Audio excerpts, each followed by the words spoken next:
Assalamualaikum warahmatullahi wabarakatuh.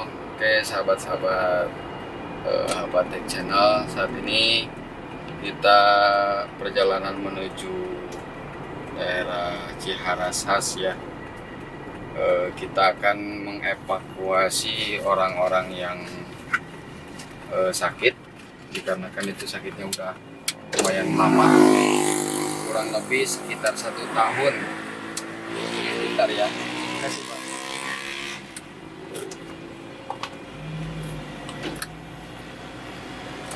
Itu sudah cukup lama juga penyakitnya, sehingga si kulitnya itu sudah menempel dengan kain ya.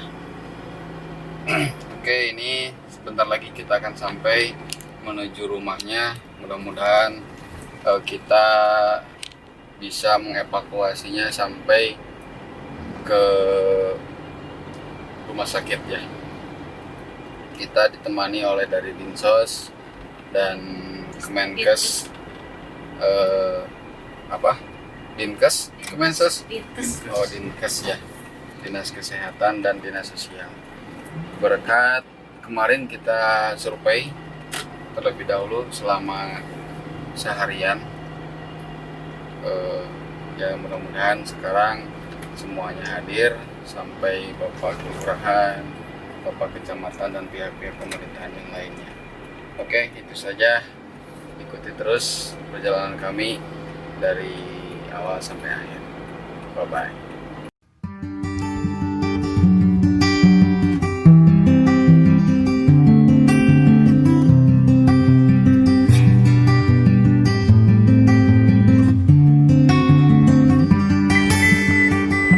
Oke, teman-teman semua, kita sudah sampai di lokasi ya, ditemani aparatur pemerintahan. Kita akan mengevakuasi saudara kita yang mana dia sudah lama sakitnya, sudah sampai 1 tahun ya.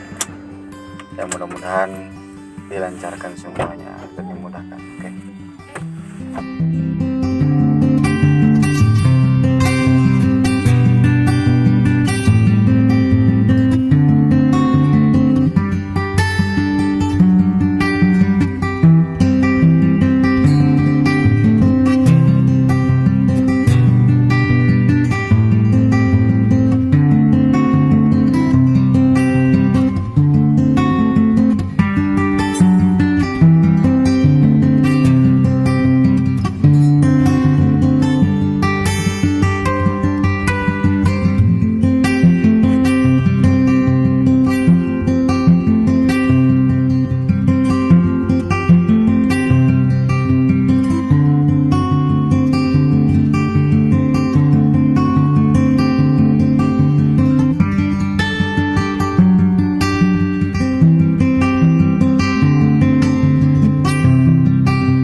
Ya teman-teman, kita sudah sampai di rumah salah satu saudara kita. Alhamdulillah di tempat ini kita sudah berada di sama Dinas Sosial, Dinas Kesehatan. Mudah-mudahan cepat ditangani. Berkat kita ya kemarin ke sini, alhamdulillah sekarang sampai sudah di lokasi.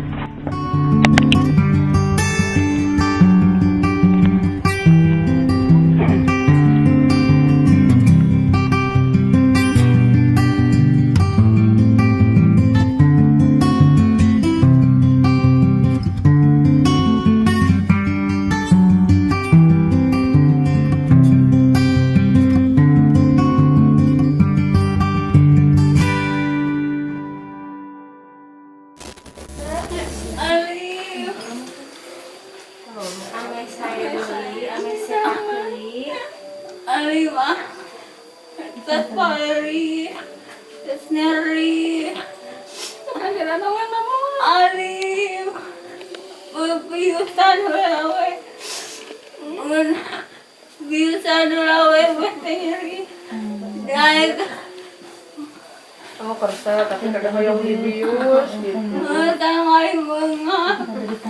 Capek, penting. Asing tadi.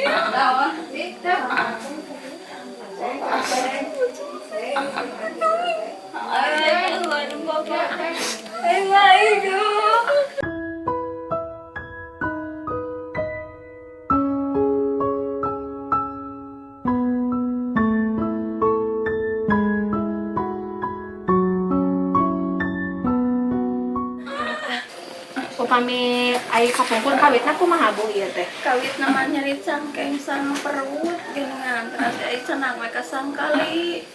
Arep teh oh ieu mah lambung cenah. Terasa kitu geningan lambung. Mama cenah pangitan teh cocok ieu cenah urang ka mana hoyong ka mana atuh ka Ajra terus 2 uihan geningan sami gitu. Di eta di lab di mana sampai di lab di ditu di lab. Ari upami eta kapungkur soalna aya gejala TB tulang lah. Tahu itu rumah sakit mah TB tulang sauna teh. Ieu keur dicana ka Bandung. Ari TB teh ieu urang ka Bandung. Itu teh sasih naon, Bu? Ieu ti sasi kamari teh ieu sawah ti sasi naon? Ti sasi sawah. Juli ya? Juli. Tapi tak can kantos ka ditu ka Bandung. Kapan ieu mama abi teh terus teu kamera terus sareng ieu Tapi kondisina tak can kieu. Tak tos kieu. Atas kieu. Mau tak can barareng kaki kan aya nama barareng ka. Iya, tos. Teu aya panyawat nu sanes Bu sapertos gula gitu. Itu saur ti dokter mana teh ya. Kamari ka dokterna ka dokter umum. Kak mohon di rumah sakit. Dokter Ella. Khusus ieu. Soal dokter Ella panyawat same TB tulang. Mohon. Can aya mah ieu TB tulang saur teh ieu teh wareuwas panganten. Ada benjolan Bu? Teu aya kawitna mah. Upami ayeuna mah aya. Teu aya tapi barar itu geuningan.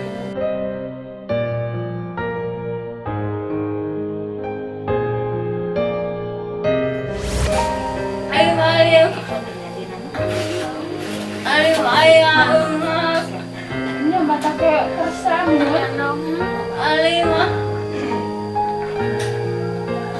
Di lanongannya. Gede lanongan pada setengahnya. Oh, ayeuna di lanongannya. Sok.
Assalamualaikum warahmatullahi wabarakatuh. Waalaikumsalam.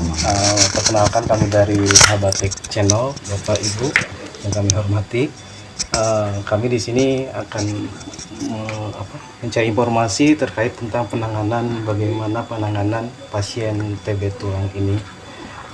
Di sini telah hadir yang pertama dari Dinas Sosial Ibu Tita Sugihartati, Kepala Seksi Rehabilitasi Sosial Anak, Remaja, Lanjut Usia dan Disabilitas, itu Ibu. kemudian dari Dinas Kesehatan Ibu Nur Nurhayati, pengelola TB, kemudian dari Puskesmas Bapak Dr. Peri, dokter umum gitu. Kemudian dari kelurahan tadi sudah, kemudian dari Babinsa juga sudah. Nah, yang ingin kami tanyakan mungkin peran dari masing-masing instansi terkait berkenaan dengan penanganan pasien ini. Dimulai dari Ibu Tita. Dari kami, mungkin kami dari dinas sosial ya, selaku memang dinas teknis yang menangani permasalahan sosial di lingkup pemerintah Kota Tasikmalaya. Awal mula ada memang ini muncul karena memang ada laporan dari pihak masyarakat, dari Pak RW sendiri datang ke dinas sosial bahwa beliau meminta bantuan terkait dengan anak ini. Kebetulan ini usianya memang masih 18 jalan ya, masih dikategorikan anak. Adapun dari dinas sosial memang fungsinya kita memang lebih ke pendampingan. Setelah dilihat pendampingan dan kita mengakses setelah dilihat, diverifikasi, ternyata memang permasalahannya terkait dengan kesehatan. Ini sudah apabila melihat dari KIS, ini sudah mempunyai KIS yang artinya untuk akses kesehatan hak yang harus didapat oleh masyarakat sudah punya gitu. Setelah memang ditelusur lagi, ternyata memang akses dengan kecamatan, dengan Dinkes juga, dengan Puskesmas sebetulnya sebelumnya juga sudah ada Penanganan. iya, penanganan. Hanya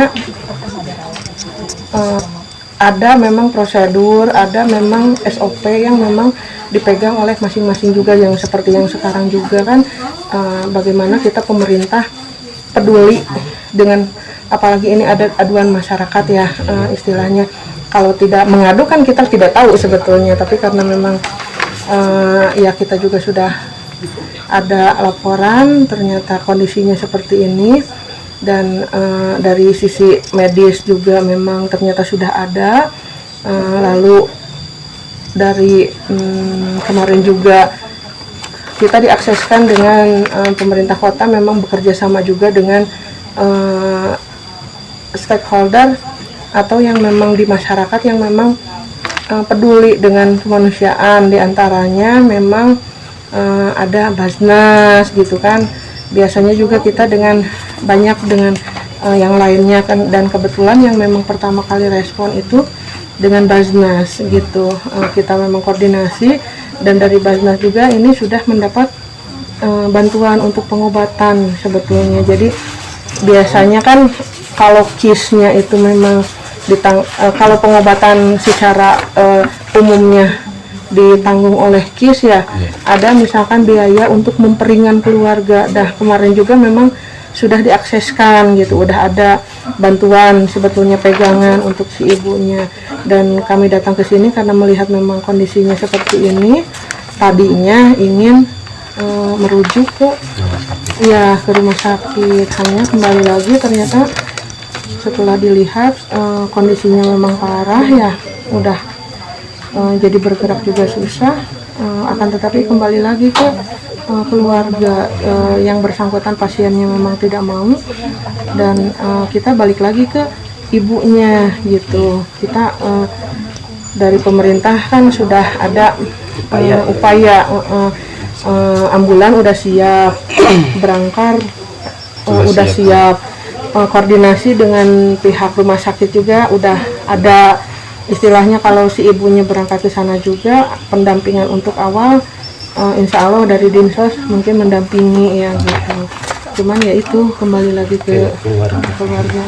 Baik, yang selanjutnya Ibu Nur selaku pengelola TB mungkin bisa dijelaskan sejauh mana peran dan penanganan dari Dinkes terkait dengan pengelolaan TB. Silakan Ibu. Assalamualaikum warahmatullahi wabarakatuh. Waalaikumsalam. Kebetulan untuk melihat dari hasil tadi, memang pasien ini dulu pernah dirawat di rumah sakit selama 5 hari. Dan kebetulan diagnosa juga katanya mengarah ke TB tulang katanya. Nah dari situ juga dari RSUD sudah diberikan obat untuk pengobatan TB tulang selama 9 bulan. Nah pas waktu itu diberikan obat 9 paket yaitu untuk 9 hari ya, untuk 9 hari, tetapi pasien cuman hanya meminum 1 kali, 1 hari saja diminumnya karena ada keluhan, karena pahit gitu ya, mungkin ada mual muntah juga mungkin ada seperti itu. Cuma karena kita memberikannya 9 hari karena kita mau ngelihat kelanjutannya. Mungkin dari situ harusnya kan kontrol lagi nih, tetapi tidak ada kontrol. Nah waktu itu juga sempat dari pengawal program puskesmas juga mengunjungi ke sini sama dokter Peri ya dok, ke sini katanya. Nah setelah itu udah dikasih rujukan juga ya untuk ke RSAS ke Bandung gitu untuk melihat apakah ini betul dari TB tulang gitu, apakah ada penyakit penyertanya. Tapi kalau untuk penanganan ke TB-nya kita sudah mengusahakan diminum memberikan obat ya, obat TB gitu, tetapi ya gitu cuman diminumnya 1 kali, kan harusnya 9 bulan diminumnya, tetapi karena mungkin pasiennya nggak kuat atau gimana gitu, jadi dari situ mungkin sama dokter juga udah diiniin, tetapi dari pihak keluarga katanya mau pengobatan ke alternatif, mungkin seperti itu. Mungkin nanti lebih jelasnya nanti bisa dijelaskan sama dokter Asep. Oke, terima kasih Ibu Nur informasinya. Selanjutnya ke Bapak Ferry selaku dokter yang menangani langsung dari awal sampai hari ini. Silakan Bapak dijelaskan bagaimana penanganan dari awal sampai hari ini, hasil diagnosa sementara Bapak untuk hari ini. Terima kasih. Bismillahirrahmanirrahim. Assalamualaikum warahmatullahi wabarakatuh. Waalaikumsalam. Nah, saya melanjutkan yang tadi, jadi memang betul ada ini sempat dirawat di rumah sakit, memang sempat diberikan juga obat TB gitu, dan hasil selain itu juga pada tanggal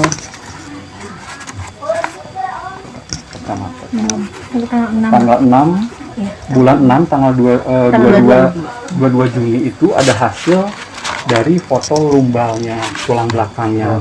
Nah dari hasil foto ini agak kompresif ringan di pos, jadi ada penekanan, ada tulang belakangnya di celah sendi lumbal itu, jadi di sana ada penyempitan itu. Nah, itu menimbulkan gangguan terhadap ekstremitas atau kaki bawahnya, sehingga dia tidak bisa berjalan atau tidak bisa lumpuh, tidak bisa menggerakkan kakinya. Waktu saya kesini tanggal 21 September, saya tanya dia digerakkan, nggak bisa, tapi dia itu suka suka gerak sendiri, jadi refleks dia kayak gerak sendiri. Nah itu biasanya kalau begitu, kalau tanpa kita perintah dia gerak sendiri, itu memang ada gangguan di sistem sarafnya.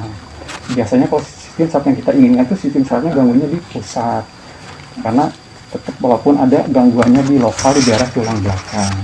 Nah, bisa dari sini menimbulkan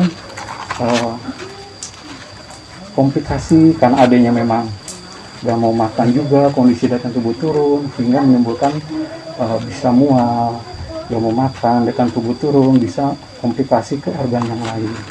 Jadi saya tadi periksa terakhir di tensi 70/30 dan tanda-tanda vitalnya udah mulai turun. Saya menganjurkan ke ibunya untuk segera dibawa ke rumah sakit.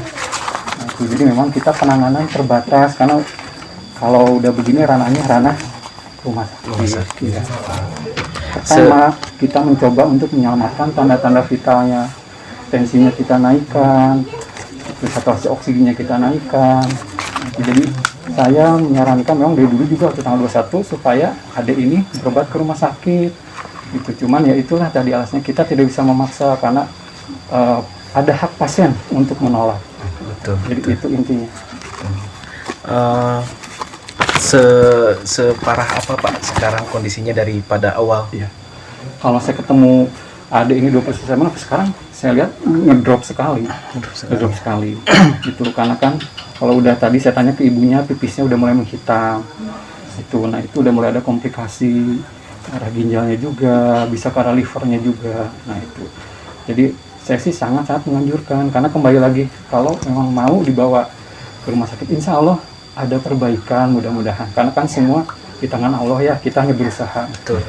Dan saya sudah memotivasi dari bulan September supaya adik, saya bilang dek, Santi semangat ya, saya bilang. Masih muda 18 tahun, semangat, saya bilang. Kita puskesmas siap membantu. Saya udah bilang gitu. Saya juga sedih ngelihat udah gini gitu. Tadi saya lagi bisa pasien dapat informasi kondisinya ngedrop gitu. Ini pertanyaan untuk semua ya.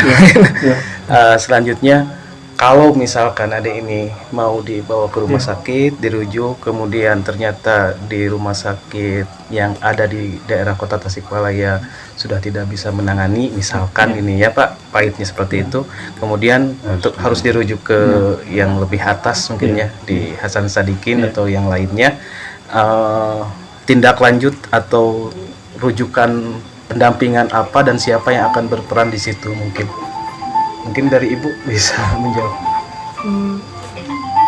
Mungkin ini kembali lagi ya, tadi kan sudah diupayakan karena keluhan dari orang tuanya karena sakit anaknya dan meminta dibius ya, dan mungkin harus dimunculkan juga ya. Ternyata memang dari menunggu dari dokter dan ini tidak bisa dilakukan pembiusan untuk berangkat karena takutnya ngedrop ya, lebih ngedrop ya, gitu kesadaran susah lagi gitu. Jadi memang satu-satunya kuncinya ada di ibu dan anaknya untuk sekarang. Tindak lanjut kalau memang ini kan memang rujukan ya, kalau memang di RSUD memang dirujuk lagi ke tingkat yang lebih tinggi.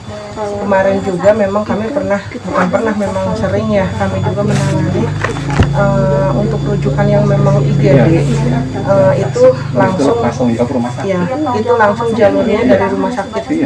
Jadi ngerujuk ke Hasan Sadikin juga memang seperti ambulan seperti itu memang dari rumah sakit. Kami dari dinas sosial hanya pendampingan, kami sudah punya bukan di kerjasama ya di Hasan Sadikin karena saking seringnya kami menjalin kerjasama memang dengan yang memang bergerak di bidang kemanusiaan, yang ada relawan, ada juga memang seperti rumah singgah gitu dengan Al-Fatih. Jadi memang dari sisi misalkan kalau misalkan dirujuk dari rumah sakit ke Hasan Sadikin, kalau dari sisi pengobatannya mungkin ya itu memang kalau IGD kan udah ranahnya tidak boleh tidak boleh oleh orang luar. Jadi memang harus lajurnya langsung rumah sakitnya, ke polinya juga poli IGD. Kami dari dinas sosial hanya membantu mungkin pendampingan orang tuanya apabila memang membutuhkan di sana.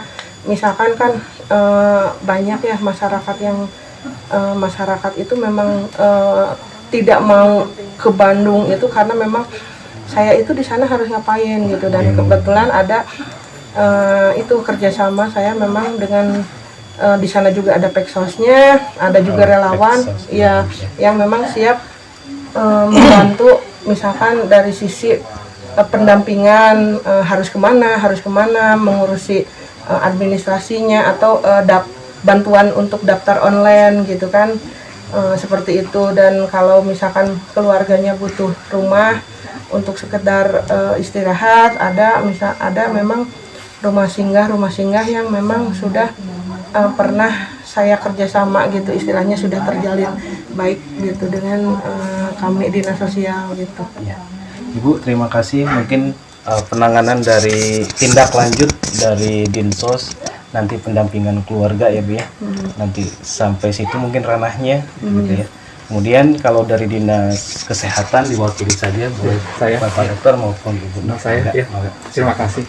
Jadi kami punya wewenang, sekarang masih wewenang kami sebagai dokter di puskesmas, tapi kalau sudah kami rujuk ke rumah sakit itu bukan wewenang kami.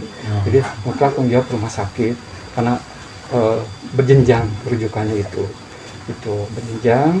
Tapi apapun pihak keluarga kalau ada yang minta bantuan, kami sebagai saya terutama teman-teman di puskesmas sebagai tugas di puskesmas siap membantu. Cuman ada wewenang dari kode etik kedokterannya. Saya punya wewenang di wilayah Sangkali, puskesmas Sangkali. Setelah saya rujuk pasien ke rumah sakit itu wewenang dokter di rumah sakit. Jadi itu mungkin Pak intinya untuk wewenang rujukan. Oke. Sekali lagi mungkin sudah kita dengar bersama, masyarakat juga mudah-mudahan bisa paham masyarakat juga tahu apa yang dilakukan oleh dinas sosial, dinas kesehatan, kelurahan, kemudian RW sampai masyarakat. Tentunya dalam hal ini bekerja sama semua untuk penanganan pasien ini. Terima kasih Boleh Bapak Ibu. menambahkan? Oh iya silakan Pak. Ibu monggo. Ya, untuk khusus untuk masyarakat dimanapun berada, untuk pengobatan TB, ya untuk pengobatan TB di Kota Tasikmalaya itu gratis. Jadi tidak dikenakan biaya ya kalau untuk pengobatan TB itu gratis. Jadi Termasuk kita TB paru, iya TB semua paru TB gitu ya. ekstra gitu ya, ekstra paru, paru, terus ada sekarang yang namanya TB MDR. Ya TB MDR, XDR kita semua gratis. Terus kalau untuk yang TB MDR, XDR kita sudah punya pelayanannya sekarang. Jadi ada di RSUD Sukarjo. Ya, jadi Bisa dijelaskan RDR, MDR itu oh, iya. masyarakat awam gitu. Ya, oke. Kalau misalkan untuk penyakit TB itu kan ada dua ya, ada TB sensitif obat, di mana itu ada TB biasa. TB biasa itu hanya pengobatannya cukup dengan 6 bulan. Ya, kalau TB XDR atau MDR itu adalah TB yang gagal pengobatan. Yang pertama yang 6 bulan itu bisa terjadi TB MDR kayak gitu. Jadi TB ini ada fase-fasenya. Jadi kalau misalkan ada pasien yang dicurigai TB itu TBSO atau TB MDR itu pengobatannya gratis. Ya, mungkin itu aja. Terima kasih Ibu penjelasannya, Bapak. Terima kasih penjelasannya, mudah-mudahan. Dan puskesmas kali kan udah datangnya ke dokter. Udah dijelasin sama Bapak Dokter. Terima kasih sekali lagi. Mudah-mudahan apa yang kita upayakan selama ini, kerjasama kita antara pemerintah dan warga masyarakat bisa terus terjalin. Mudah-mudahan juga pasien yang kita tangani terbaiklah buat dia. Mudah-mudahan diberikan kesembuhan. Terima kasih sekali lagi. Assalamualaikum warahmatullahi wabarakatuh.